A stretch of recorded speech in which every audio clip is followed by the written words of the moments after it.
The Demon King looked at me some type of way, and I didn't like that. So I whooped his ass for 5 minutes. Sounds like a synopsis for It's your boy Kaizen, and I need help because I Isekai'd into an anime RPG that Isekai'd my character into a minigame Isekai RPG as my character. We won't be going over how to play DFOG's Isekai minigame because, let's be honest, we only have like what, a week left into the game. But I will shed some light on a couple details, give you some tips and tricks in hopes of taking down this overrated killable Demon King. First things first, let's talk about the Conquest Road. Have basically until August 4, and most of these can be completed with just natural gameplay. We're just gonna go over it real quick. There's the owning OOPArt, where you can basically get every single one of them again just by naturally playing. Then there's also using AP, which is basically the fatigue points of the Isekai world. There's also opening adventure boxes, which are these treasure chests in the map. Excellent. You are still struggling on reaching a good amount of AP to explore and fill up your complete your Conquest Road. Opening adventure boxes restores some AP, but it's only available through the first 3 adventure boxes that you open. If it's a small one or if it's a large one, you may get 2 or even 3 AP. Again, there are various buffs that you can collect throughout this world. However, the caveat here is that you won't be able to use these consumables, or rather they won't be transferable when you fight the bosses. So that's the only thing about that. Increase OOPArt slot level, so that will naturally happen. The more you play, the more you get of these materials, and then you can sell them for silver, and you'll be able to reinforce them to 99, which is the max level. The arts, again, you will naturally obtain 30. I know there's more than 30, but for the sake of completing Conquest Road, this is very doable. Discover adventure boxes. Those are the treasure chests that you see in the map. Using AP is the fatigue points of Valis Village. So enter a room, you consume 1 AP. Again, you can complete this naturally. Defeat village outer area boss. This one, again, you will complete over time. This one will take the longest time in my opinion, especially in the early game, because you don't have enough AP to even reach the bosses. Are 3.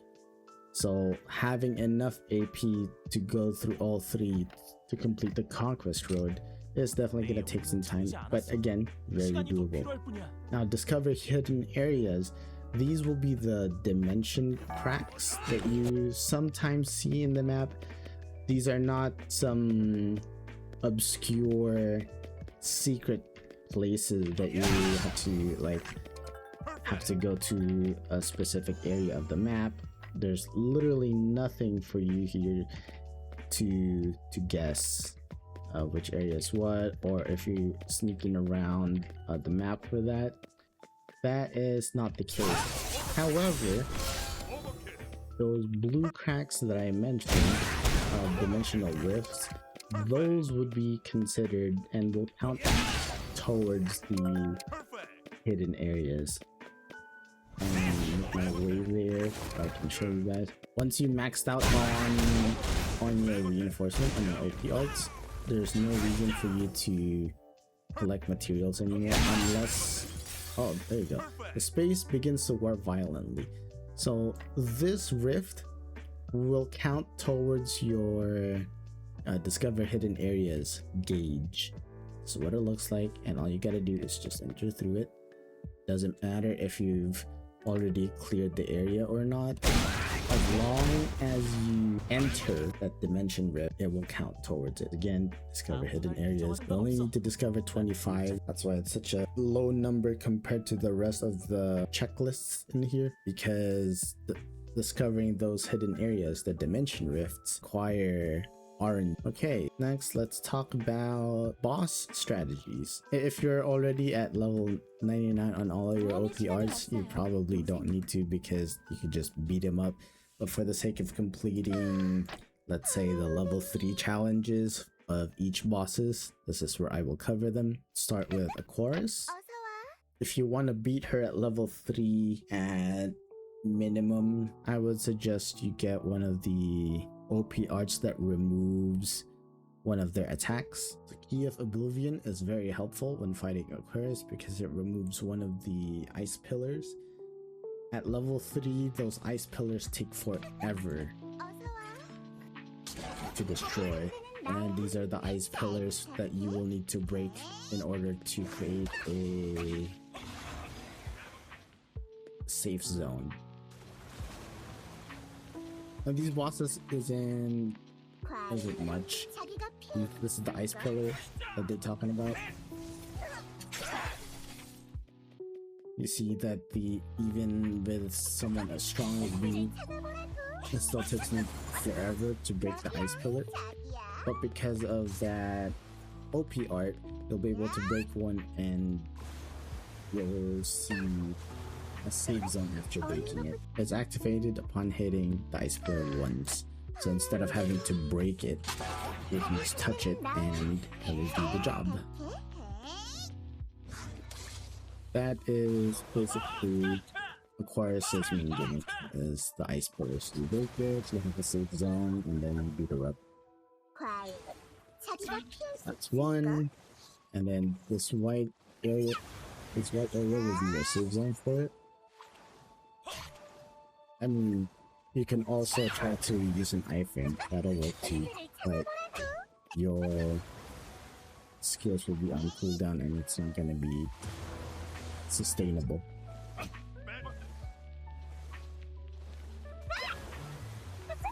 Okay, here comes the water thing. You break it, go to the safe zone. You don't even need to look out for whichever the water bubble will come from. Just break it and hide in this safe zone. And that's it.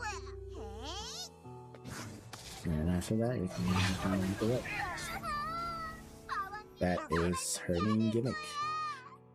If you can't find the OOPArt that will help you protect you against these special bosses, then again you can always use brute force and kill them before it happens. So the next one is, I believe, Skybreak.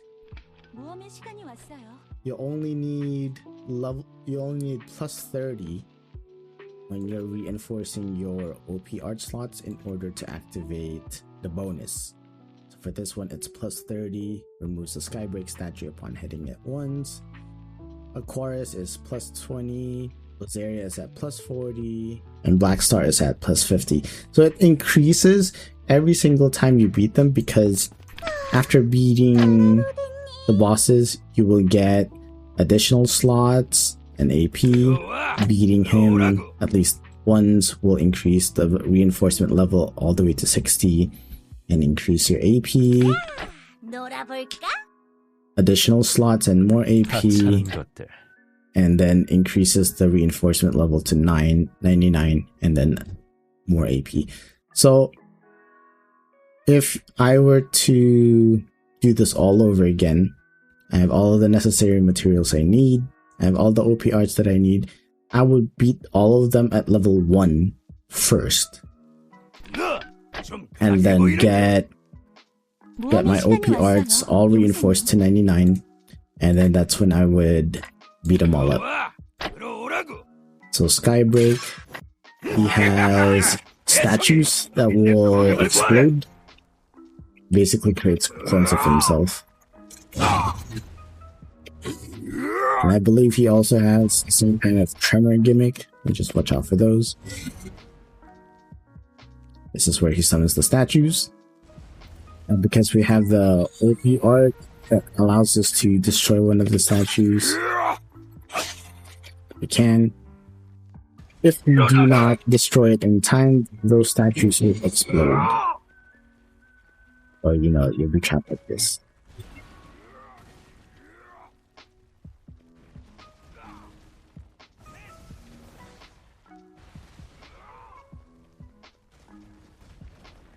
That's basically Skybreak's whole shtick.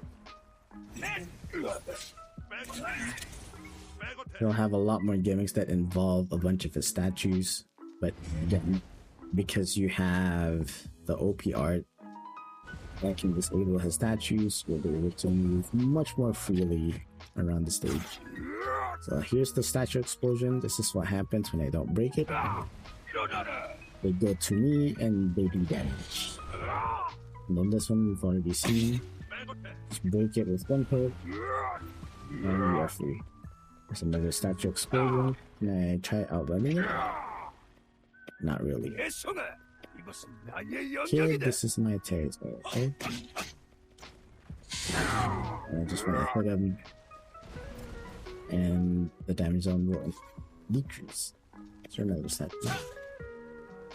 And that is basically Skybreak.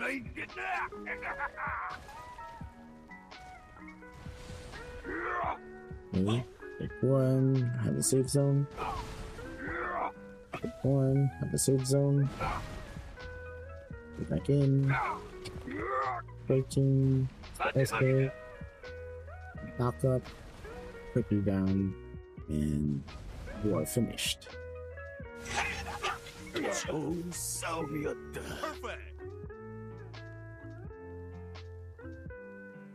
When you are trying to save your awakenings when he breaks his neutralization gauge, I would recommend doing it just when there's a sliver left, because these gauges fill up very fast.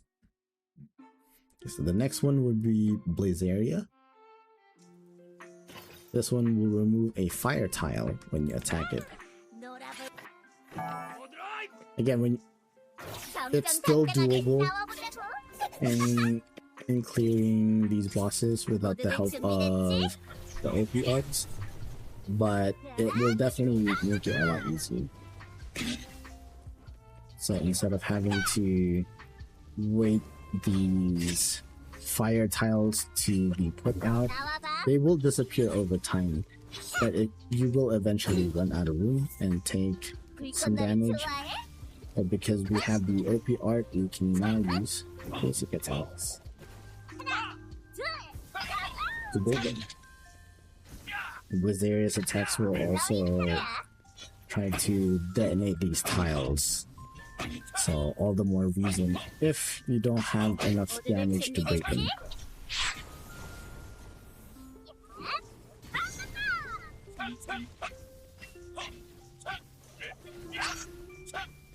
There it is. Oh, you can also use your skills. Wonderful.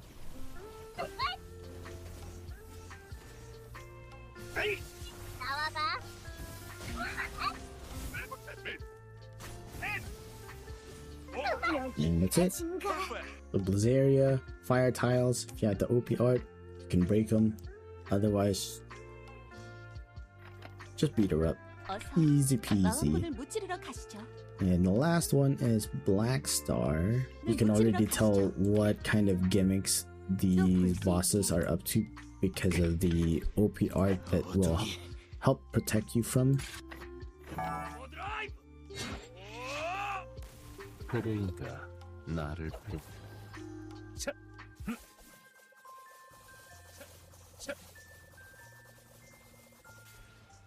Nice move, bro.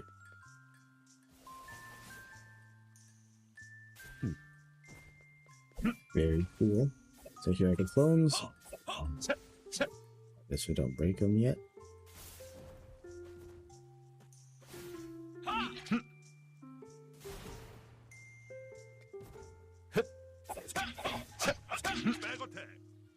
Okay, and just stay in the center. Most of his attacks are pretty telegraphed. You can easily dodge them. Darkness falls. Okay, I believe this one. You see how one of the clones are destroyed. Each of these clones will contribute to the line attacks, and because we have the OOPArt, it will reduce the amount of attacks that are dealt to us.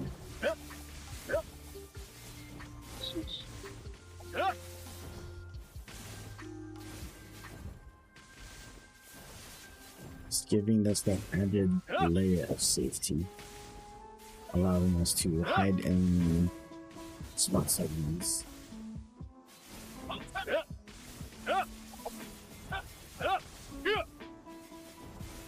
And I don't think you need to do anything. You can just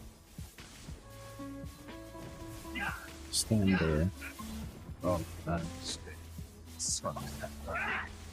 Yeah, and we'll kill them on.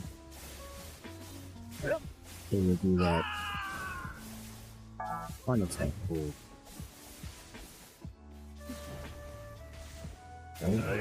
Quick rebound, and then yep.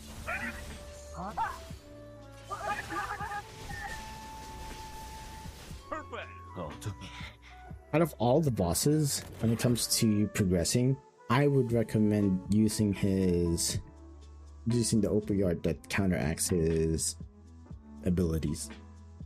It's very helpful when you're unable to dodge, like me. All right, and now last but not least, we got the Demon King himself, King Galarod.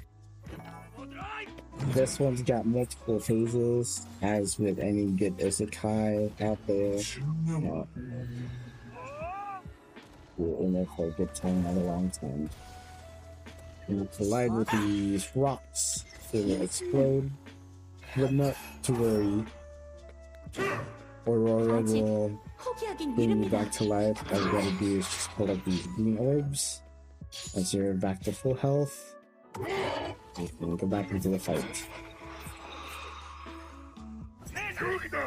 Most of Valorant's attacks are pretty telegraphed. What they do is just avoid it. Phase 2 will involve some screen shattering attacks. Then the pillars. Eventually you will have attacks that will displace your character. Like whenever he punches the screen like that, it will push you away, possibly bumping you into one of the rocks for additional damage.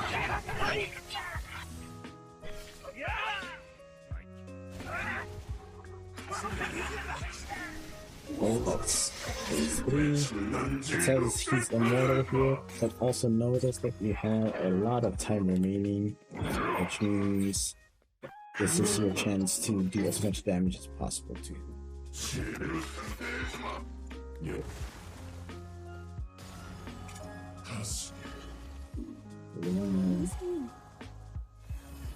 Touch these orbs to help you go through rocks.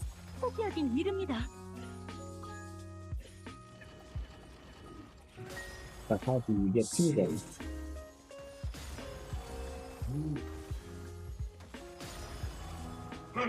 I'm just gonna bump it here.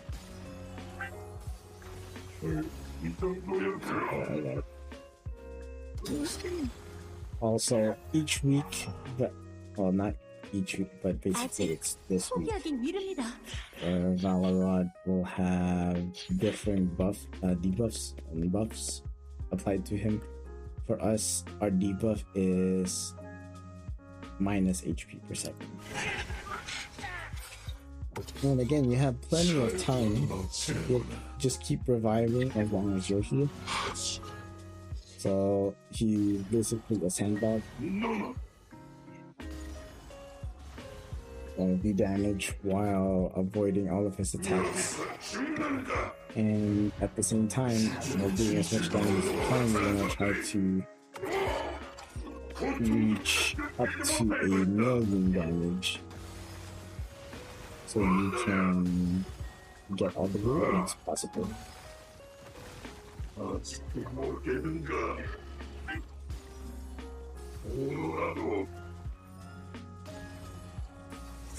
See how you can't, or I can't physically bring myself to touch the orb? We want to use his Rift Punch.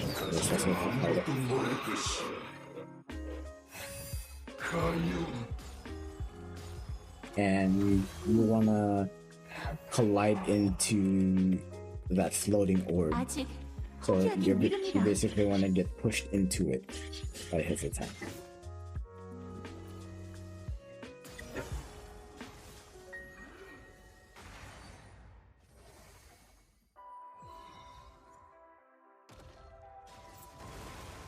And that's pretty much it. Let's avoid everything. Be mindful of his attack and pushes you away. Because you can definitely push into these rocks and do some serious combo damage. Nice.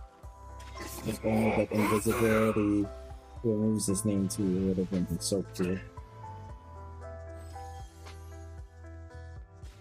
I need him to do his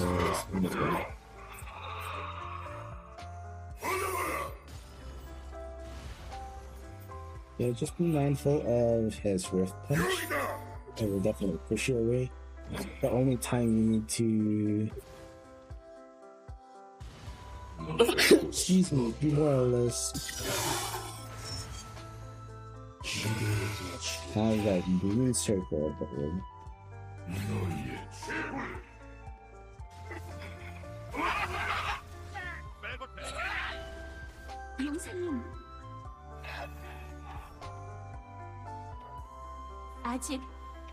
Also notice that I can't use any skills while I'm in this state.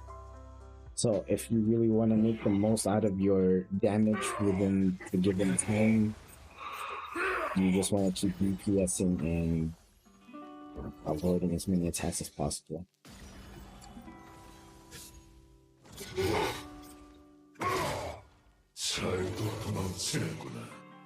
It's like a sandbag with a timer. A very hostile timer.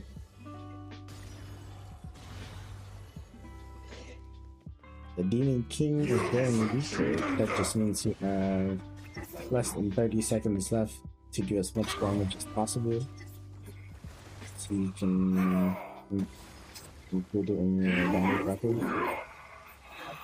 Now, when you're in this state, the time is also running. And when he is in a self-reflection mode, his damage is at 225%. So with all that knowledge, let's see if we can try to beat my old score of 1,000,000. But before I do that, I want to talk about OOPArt combos first. Now there's the usual shtick of stacking bonuses for your specific level skills. For example, for Weapon Master, our favorite skill is the level 75. But because the bonuses that we get will increase the skill cooldown by 50%, then it may not be a bad idea to give it some skill cooldown reduction in your skill window. So when I was able to reach 1,000,000, this is the combo that I went for. I didn't really... let's actually reset everything. And then we'll do this step by step. So first, I want OOPArts that boost my 75, which will be Infinite Voyage. It increases it at the cost of 50% skill cooldown. My 75 skills do 50% more damage, and at max reinforcement, more damage and a percent chance of doing 500% more. Definitely a must have. And then next we have skill range, and at max and at 80 we will get 100% damage increase on it. Definitely want that one. Since we are getting a cooldown penalty, infinite light will help us reduce that penalty by a bit, and at level 80 casting it gives us a 30% chance of resetting its cooldown. Very helpful. Now I could go on and give myself additional supporting OP arts like damage reduction, so I don't die right away, or perhaps an HP recovery increase, because you know, when we're fighting the Demon King, we're losing HP over time. I can also go for a critical chance increase reinforcement so that my attacks are guaranteed to crit. I can also increase my attack and movement speed based on the reinforcement that I have. And additionally, with each reinforcement that you have on your OP slot, it will add to your strength and intelligence. On the default option, it will increase your strength and increase based on the level of your reinforcement times 100. Now, with that in mind, you can definitely do something like Heavenly Promise for attack and movement speed, HP recovery increase to counteract the HP penalty over time. And while we're at it, let's increase our crit chance. And how about some damage reduction? So this is a well-rounded, well, not really well-rounded, but it's a very good 75 centric OOPArt setup. And then you have great utility through HP recovery, all your speeds are increased, guaranteed to crit, and you also have decreased damage reduction. But let me show you another combination that I enjoy the most, or rather it's the most damage that we could pull off with this combination. So again, we're gonna keep the first three because it enhances our 70 and 75. Get rid of these other ones. Now we noticed while we were in dungeon, we had an excess of 90% crit. We have a lot of crit as a blade master, so we can afford to get ourselves a Forest Whisper. Now, why Forest Whisper? Remember, the default option has a strength and intelligence increase that will go up based on your reinforcement level, but some of the penalty ones, like this minus 50% crit, you get a 200 multiplier. Now I'm sure you've seen other OP arts that give penalties similar to that. Let's go find the others. There's not that many. So there's one that further reduces our HP recovery. This one gives us 200. This one reduces our speeds by 50, and this one also gives us 200. But the one that hurts the most, and the one that gives us the biggest juice, is the additional 50% cooldown, and it gives us 500 multiplier. So we're going to take that, and then we're going to take all the other penalties that we can afford, like crit chance and all speed. Now we have one more. Now we can go for the last times 200 one, which is the HP recovery, but we're going to be spending a lot more time being revived by Aurora. But because of this unhinged playstyle, while we're waiting out on cooldowns for these skills, our other skills are basically kaput. They won't do as much damage.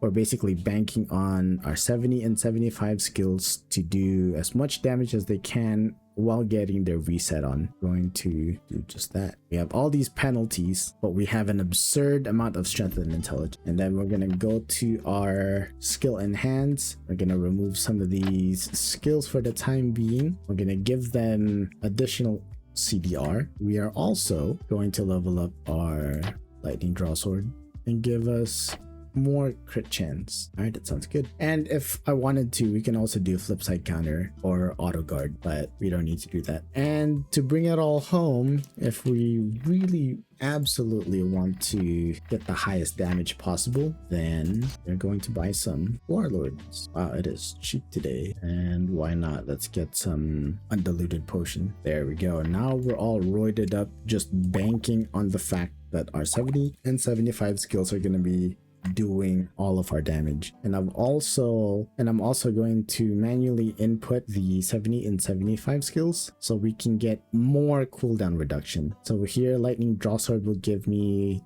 2% more CDR if I do a manual input, and mind sword is going to give me 5 CDR on a manual input. All right, let's see if we can beat our the strategy is very glass cannon, and it's very slow too. So if you happen to adopt this kind of combination, just be mindful of that.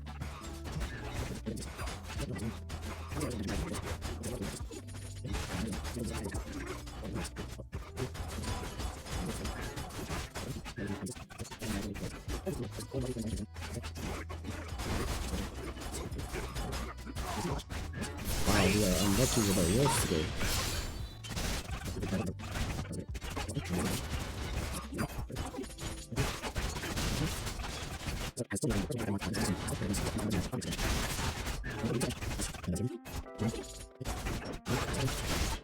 See if we can get a buff. Nice. Good reset. Oh, another reset.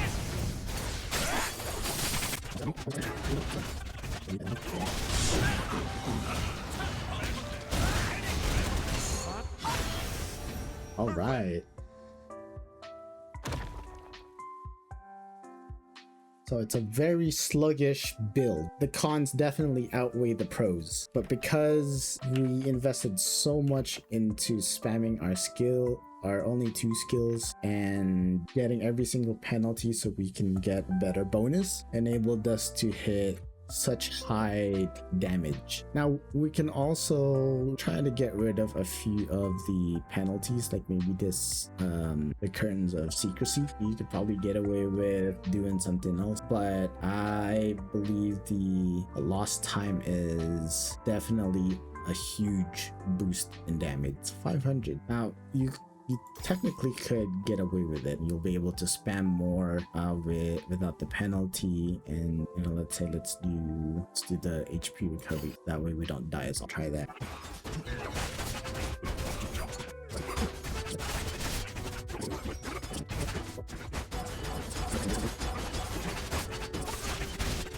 I just keep doing this until we get lucky. Lucky. Good resets.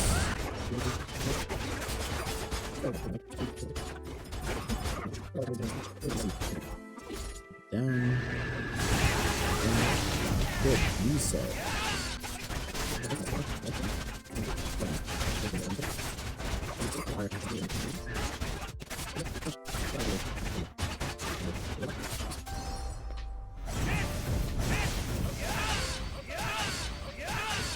Oh, lucky us.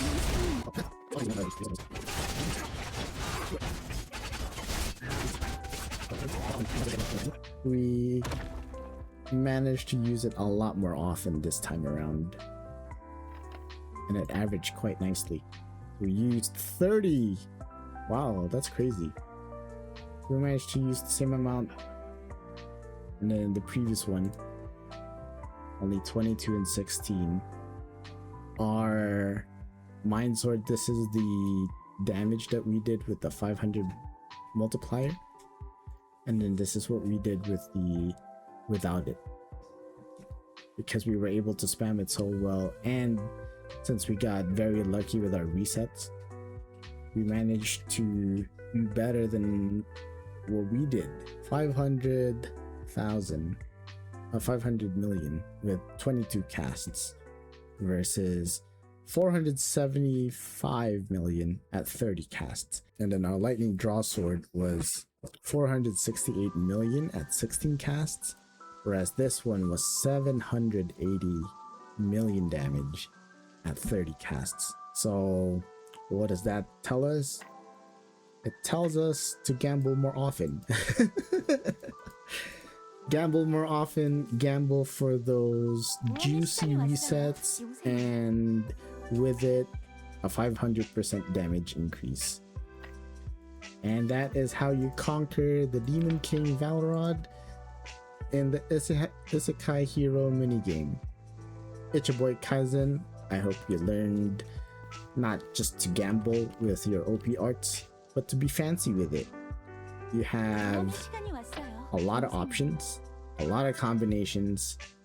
You can even sink into the penalties, play around with your skill window, their skill evolution and enhancement, and play your anime isekai world. I'll see you guys in the next one. Good luck and peace.